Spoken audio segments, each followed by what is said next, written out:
Et donc le détachement du traitement d'eau de l'UISC7 a été mis en alerte dimanche après-midi pour un engagement lundi matin sur la commune de Saint-Martin-Vésubie.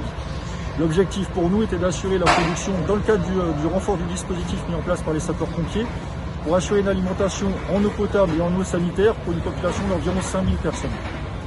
Alors en fait, nous sur site, nous sommes venus à peu près 5 tonnes, un peu plus de 5 tonnes de matériel avec une voiture plus 2 camions dans lequel nous avons un premier groupe de production, donc dans laquelle on a différentes bâches que vous avez derrière, dans lequel on va acheminer de l'eau brute. Cette eau est soit chargée, c'est-à-dire alimentée avec beaucoup de matières en suspension, voire des matières organiques, donc on va devoir traiter.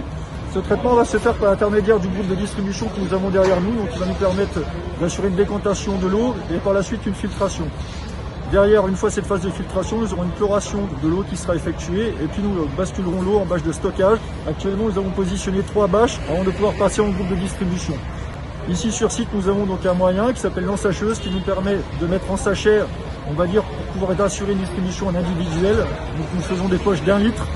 Et également, nous avons des rampes de distribution qui permettent à la population de venir directement s'approvisionner. Une fois l'eau traitée, nous allons la recontrôler, c'est-à-dire qu'on va faire un check-up complet, un listing de tous les paramètres qui sont préconisés par l'OMS tout d'abord. Étant donné que nous avons une intervention sur les territoires nationaux, nous sommes également sur les normes françaises avec une validation de l'autorité régionale de santé. La difficulté pour nous dans ces petits villages, les gens ont tellement l'habitude de consommer de l'eau de source, mais qui n'est pas forcément analysée. On se rend compte qu'aujourd'hui, il a fallu faire passer plusieurs messages pour que les gens viennent se servir naturellement. Ils avaient l'impression qu'en fait, ce dispositif était réservé au départ qu'à la sécurité civile. Donc il y a une grosse part de communication qui a dû être faite au niveau des autorités locales.